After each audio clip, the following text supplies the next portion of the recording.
Assalamualaikum warahmatullahi wabarakatuh.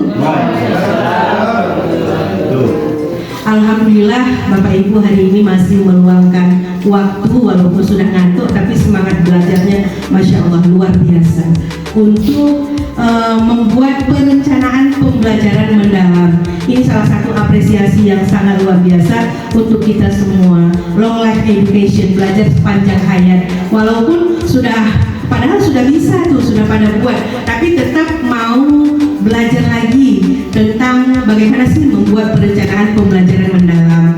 Nah, saya coba nanti memandu sedikit Bapak Ibu, nanti mungkin bisa ditambahkan sama Bu Linda dan Pak Reza dan kawan-kawan yang lain kalau misalkan saya nanti stuck gitu ya. Oke, baik. Nah, adapun tujuan kegiatan kita hari ini, yang pertama mengidentifikasi prinsip-prinsip dalam perencanaan pembelajaran dengan pendekatan pembelajaran mendalam. Ini mungkin sudah kemarin berlanjut dari Bu Linda dan juga Pak Reza menyampaikan apa saja sih prinsip pembelajaran mendalam. Kemudian yang kedua, mengidentifikasi komponen-komponen perencanaan pembelajaran dengan pendekatan pembelajaran mendalam. Mungkin ini nanti yang masih bingung-bingung Bapak Ibu. Nah, apa saja sih komponen yang harus termuat seperti itu dalam rencana pembelajaran mendalam? Komponen apa saja yang termuat seperti itu? Kemudian selanjutnya menyusun rencana pembelajaran menggunakan pendekatan pembelajaran mendalam.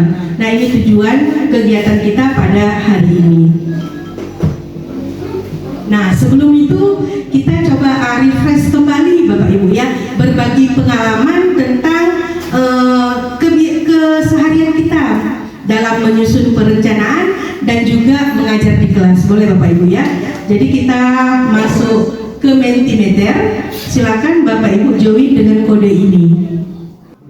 Nah, ada yang perasaannya ya, bagaimana perasaan Bapak Ibu saat akan mengikuti kegiatan kombel kita hari ini, yaitu pengimbasan tentang pembuatan perencanaan pembelajaran menggunakan pendekatan pembelajaran mendalam. Ada yang nggak pernah bosan belajar, Masya Allah. Happy, senang banget, semangat 45, sangat bersemangat, antusias. Masya Allah luar biasa. Memang guru-guru di SMP 25 Takengon ini the best. Ya, benar saya bilang. Kemarin ada yang nanya, dia udah telat, ngucapin selamatnya udah telat. Bu Lija selamat ya, kenapa udah jadi Fasda? Kok tahu?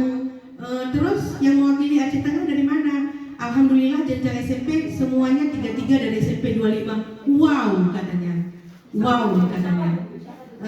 Ada Bu.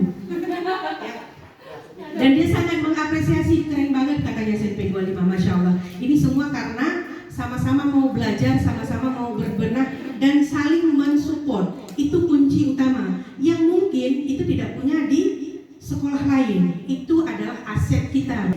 Agar pembelajaran menggembirakan perlu ice breaking, benar atau salah?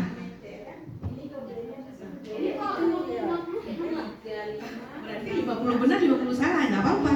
Itu kan tergantung pendapat, nanti baru kita luruskan. Ya, Bu?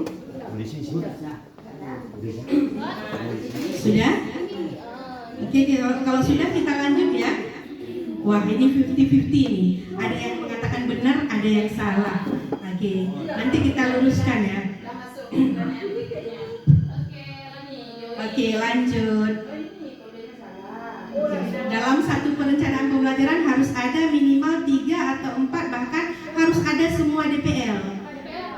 DPL itu dimensi profil lulusan. Tadi kita udah lihat Bu Risa luar biasa loh. RPM-nya udah siap. Tadi udah kita lihat, itu ada semua 8 DPL sudah muncul di RPM Bu Risa. Asesmen pembelajaran hanya dilakukan pada akhir pembelajaran. Salah benar? Salah. Oke, nanti kita lihat ya. Kemitraan pembelajaran dapat melibatkan siapa saja? Guru lintas mata pelajaran, orang tua dan komunitas, dunia usaha dan industri. Semua jawaban benar. Kalau ini kan kemarin sudah Pak Reza sudah sedikit menyinggung ya tentang kemitraan pembelajaran, bisa kerjasama dengan siapa aja, sudah disinggung. Tahap pengalaman belajar yang menekankan penerapan pengetahuan dalam kehidupan nyata yang di bagian mana?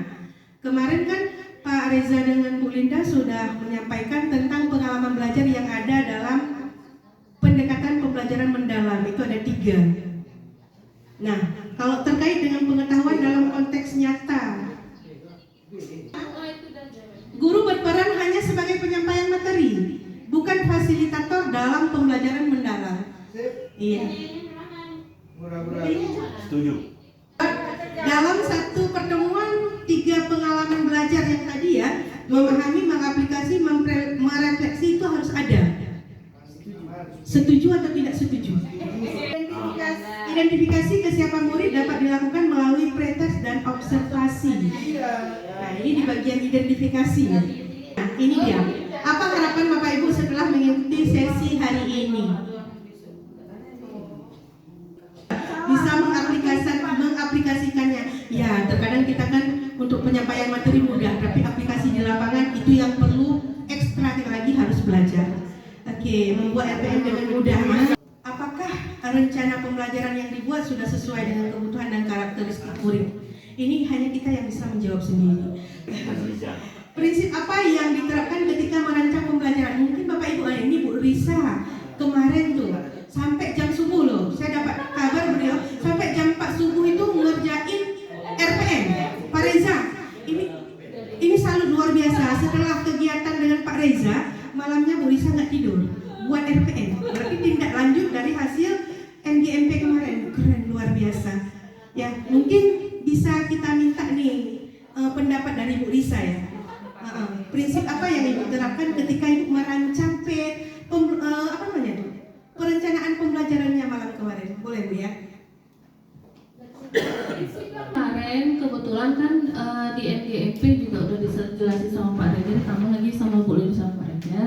Jadi kebetulan saya mengambil untuk tujuan pembelajarannya itu udah diajarkan kemarin menggunakan taksonomi Solo, itu sudah saya masukkan ke dalam RPM. Kemudian untuk materi pembelajarannya pun juga sudah saya buat dengan pengetahuannya.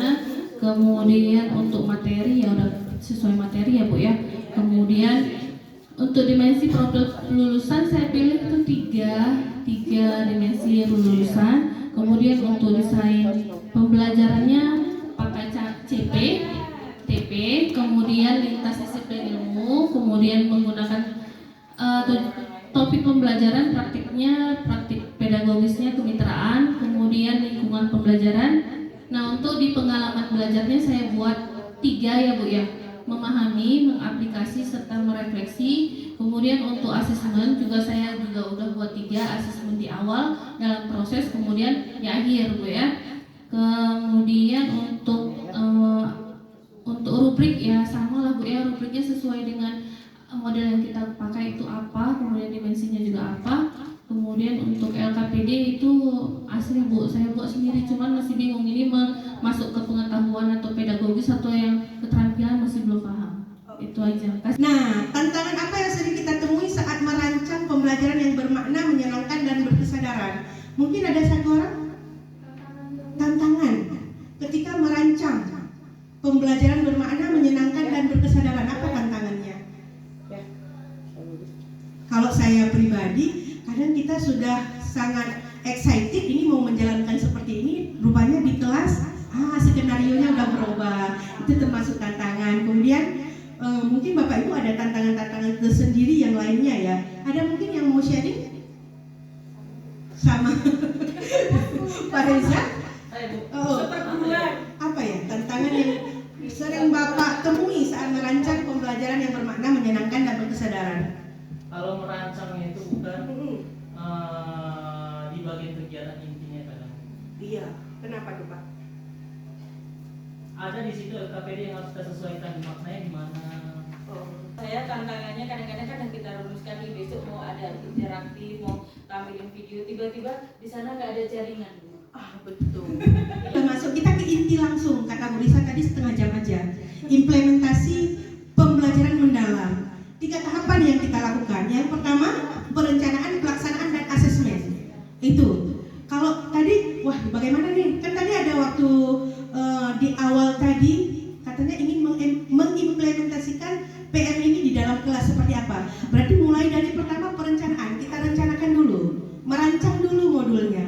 Kemudian pelaksanaannya dan asesmennya alurnya bagaimana, seperti itu. Nah, kalau terkait dengan asesmen, ini ada kemarin itu ada miss. Katanya asesmen itu cuma dilakukan di akhir pembelajaran. Nah, kalau dalam pembelajaran mendalam itu ada 3 seperti yang disampaikan oleh Bu Risa tadi, mulai dari asesmen awal, asesmen proses. Oke. Kemudian berikutnya, nah ini dia proses penyusunan perencanaan pembelajaran. Nah, pertama yang kita lakukan tetap menganalisis CP. CP Bapak Ibu sudah dapat semua CP terbaru. Nomor 46 Pak Reza ya, 2025 sudah dapat semua. Oke. Yang pertama menganalisis CP, menyusun tujuan pembelajaran dan alurnya, ATP-nya, baru bisa kita merencanakan pembelajaran dan asesmennya. Jadi kalau ini sudah ada, sudah kita susun ini, sudah tahu kita materinya apa. Jadi ini juga yang saya sampaikan kemarin di MGMP IPS, ya, yang di sana pada bingung. Ini kayak mana nih buku paket kita kelas 1 dan kelas 2 itu materinya sama, potensi SDA. Kayak mana mau kita ajarkan? Nah, kami sampaikan, coba dulu dianalisis CP-nya. Kemudian TP-nya apa? Alurnya bagaimana? Ini mau diajarkan di kelas berapa? Seperti itu. Kemudian ini ya catatan, proses perencanaan kegiatan pembelajaran ini diperuntukkan bagi pendidik yang akan merancang pembelajaran secara mandiri. Yang pertama adanya identifikasi. Poin-poin apa yang ada di identifikasi? Nah ini dia. Ini yang wajib. Yang wajib dimensi profil lulusan dan tujuan pembelajaran ini diidentifikasi. Oh Bu Risa dia mau buat dulu identifikasi peserta didiknya terlebih dahulu. Boleh, itu opsional. Ya, jadi lebih lebih lengkap, lebih bagus. Oke, itu ya. Kemudian di desain pembelajaran. Komponennya ada praktik pedagogis yang disampaikan tadi. Kemudian ada kemitraan pembelajaran, lingkungan pembelajaran dan pemanfaatan digital. Nah, kemudian adanya pengalaman belajar yang memuat yang 3 tadi, memahami, mengaplikasi, merefleksi, dan adanya asesmen pembelajaran. Tentunya semua kegiatan ini ya, ketika kita merancang ini tetap memasukkan prinsip pembelajaran mendalam yang 3. Apa itu? Menggembirakan, bermakna,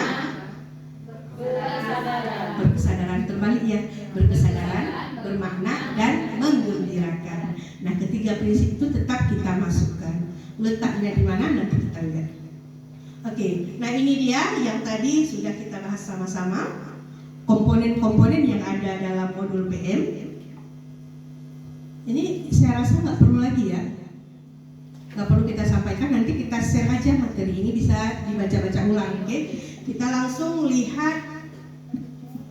Nah ini menentukan dimensi profil lulusan. Tadi kan ada di pertanyaan awal, bagaimana dalam menentukan dimensi profil lulusan? Apa dia minimal itu 3 atau 4 atau harus semuanya? Nah ini tentu saja kita tentukan ini berdasarkan hasil identifikasi mata pelajaran sesuai dengan karakteristik materi. Kalau kita cuma menentukan cuma 1, misalkan bernalar kritis, sedangkan kita dalam pembelajaran itu menggunakan model PJBL misalkan, project based learning. Tentu saja di situ anak-anak dia mengeksplorasi, kemudian dia mengumpulkan, membuat laporan, kemudian sampai mempresentasikan. Kan nggak mungkin cuma 1 dimensi yang kita ukur seperti itu. Jadi ini tentukan sesuai dengan karakteristik materi. Ini desain pembelajarannya. Ini nggak perlu saya anukan ya, kita bagi, bisa dibaca sendiri ya. Ini apa, seperti apa sih yang harus dituangkan dalam desain pembelajaran ini. Kemudian ini nilai memuliakan dalam PM. Kenapa harus PM sih? Kenapa harus pembelajaran mendalam ataupun depth learning? Apakah dengan depth learning ini surface learning sudah tidak diperlukan? Nah, nilai memuliakan dalam pembelajaran mendalam. Jadi penerapan pembelajaran mendalam ini wajib dijiwai dengan nilai saling memuliakan dari awal sampai akhir, dan saling menghargai dan mengangkat martabat guru dengan murid, murid dengan guru, dan murid ke murid, dan mengakui potensi setiap peserta didik secara utuh, baik aspek kognitif, afektif, spiritual, dan fisik. Saling memuliakan ini akan menciptakan suasana belajar yang aman, nyaman, dan mendidik sehingga dapat tercipta budaya belajar yang kondusif di mana setiap orang dapat belajar dari siapapun, dimanapun, dan dengan cara apapun. Saya salut dengan SMP Negeri 25 Takengon. Kenapa? Kita di sini sangat jarang sekali menggunakan kekerasan fisik. Selalu kita memberikan kesempatan kepada si anak, dan kita tidak membeda-bedakan dia. Oh, karena anak ini begini, dia lemah di sini, kemudian dia tidak kita oper. Itu tidak ada di SMP Negeri 25 Takengon. Saya kebetulan waktu jalan-jalan keliling-keliling, saya lihat, saya amati. Memang saya acungi jempol. Yang kita lakukan di sini nggak ada apa-apa dengan yang orang lain lakukan.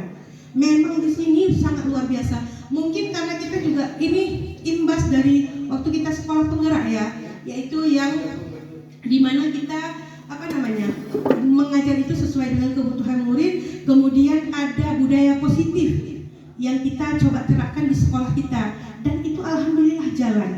Benar Pak Riza kan? Benar banget loh Ibu. Jarang sekali. Dan insya Allah dengan pendekatan pembelajaran PM ini nanti, kalau ini benar-benar mampu kita implementasikan, 2 jempol. Benar saya sampaikan. Sudah jarang kan? Kita nggak ada lagi, wah kamu nggak bisa ini, langsung kita sepakkan, nggak ada. Kamu nggak ini, langsung kita hukum dia sampai berdiri. Yang nggak ada, maksudnya nggak ada relevan dengan kognitif dia, dengan perubahan sikap perilaku dia. Kan jarang, nggak ada bahkan di sini. Itu yang terjadi. Kalaupun ada, bukan hukuman yang kita berikan, tapi konsekuensi dari kesalahan yang dia lakukan. Ya itu ya. Kemudian, nah ini penerapan prinsipnya. Berkesadaran seperti apa? Bermakna menggembirakan. Nah yang tadi kita bilang, apakah ice breaking itu memang harus ada ya untuk pembelajaran yang menggembirakan? Tidak selalu. Jadi seperti yang kemarin juga sudah Ibu Linda singgung ya, tidak selalu. Jadi kalau ice breaking itu sesuai dengan konteks materi, nggak ada masalah. Tapi kalau misalkan belaka kemudian dia tanpa ada, maksudnya nggak ada impact ke dia, habis itu biasa lagi. Mungkin itu nanti bisa kita pertimbangkan. Intinya menggembirakan itu lingkungan pembelajaran yang interaktif. Siswa ini dia senang, tertantang mengikuti pelajaran kita. Misalkan anak ini anak kelas bawah kelas 7. Kalian pelajaran apa nak? Kami pelajaran bahasa Inggris. Ibu Sri datang Bu. Itu dia sangat antusias. Itu berarti pembelajaran yang menggembirakan. Seperti anak kita, Bu, kami hari ini pelajaran IPA. Pak Ridwan datang nggak? Kenapa nak? Kami mau masuk IPA. Nah itu sudah termasuk pembelajaran yang menggembirakan. Artinya kehadiran kita ini dirindukan oleh murid. Ya, mudah-mudahan semua kita bisa seperti itu. Walaupun kita sudah berusaha tapi masih belum, tapi nggak masalah itu. Pelan-pelan. Oke. Nah ini pengalaman belajar kan ada ini sudah, jadi nggak perlu kita ulang lagi. Asesmen ini dia. Bukan cuma di akhir, jadi ada 3. Di awal, di proses, dan di hasil pembelajaran. Di awal itu melalui apa? Bisa melalui pretest, bisa diskusi, tanya jawab sekilas, bisa juga melalui kuesioner. Kemudian kalau proses, nanti bingung untuk membedakan yang mana sih yang masuk asesmen awal, proses, dan juga di hasil ataupun akhir. Ya kalau di proses itu bisa melalui observasi, kita pantau, ada form observasi, refleksi, diskusi, juga bisa melalui kuis. Kemudian kalau yang asesmen hasil pembelajaran, ini biasanya dia di akhir materi, di akhir satu bab. Seperti itu, di akhir pembahasan. Ya, bisa melalui tes, portofolio, proyek ataupun presentasi dan lain sebagainya. Nah, Mari sebelum kita ini tentu Bapak Ibu bingung kan, seperti apa sih bentuk modul ajar ataupun RPM punya saya. Nah, kita lihat ya Bapak Ibu ya. Untuk kelas 8 materi potensi bencana alam. Jadi ini ada di bagian identifikasi seperti yang disampaikan Bu Lisa tadi, ini opsional. Tapi kalau ada lebih baik, lebih bagus. Kemudian materinya apa? Materi pelajaran. Kemudian dimensi profil lulusan. Di sini ada 4 yang masuk. Jadi yang sesuai dengan karakteristik materi potensi bencana alam ini 4: kreativitas, kolaborasi, komunikasi, dan juga penalaran kritis. Nah, nanti pengalaman belajar, prinsip pembelajaran mendalam itu yang kita lakukan, yang kita rancang skenarionya itu untuk mendukung ketercapaian dimensi profil lulusan ini. Oke, ini desain pembelajarannya. Capaian pembelajarannya di sini kita isi opsional ini dia. Boleh kita isi, boleh juga enggak. Tapi kalau ada lebih bagus. Ini ambilnya dari mana? Dari CP kita, ya Bu ya. Dari CP kita ambil terus bawa kemari. Seperti itu. Modul ajar PM saya, ya. Pendekatan pembelajaran mendalam seperti ini. Nah, kira-kira Bu, ngantuk, ada yang mau ditanyakan? Masa di sini. Ya Pak. Assalamualaikum warahmatullahi wabarakatuh. Waalaikumsalam warahmatullahi wabarakatuh. Di sini di dalam RPM Ibu tadi saya melihat di dalam dimensi profil kelulusan. Nih, Itu kan ada 8 tadi. ada 8. Ya. Apakah profil ini kita cantumkan, ada nggak kaitannya dengan penilaian? Terima kasih Bu. Baik, luar biasa sekali. Aplaus dong untuk Pak Ridwan. Ya, jadi kira-kira dimensi yang ada ini ada kaitannya nggak dengan penilaian? Jawabannya tentunya ada.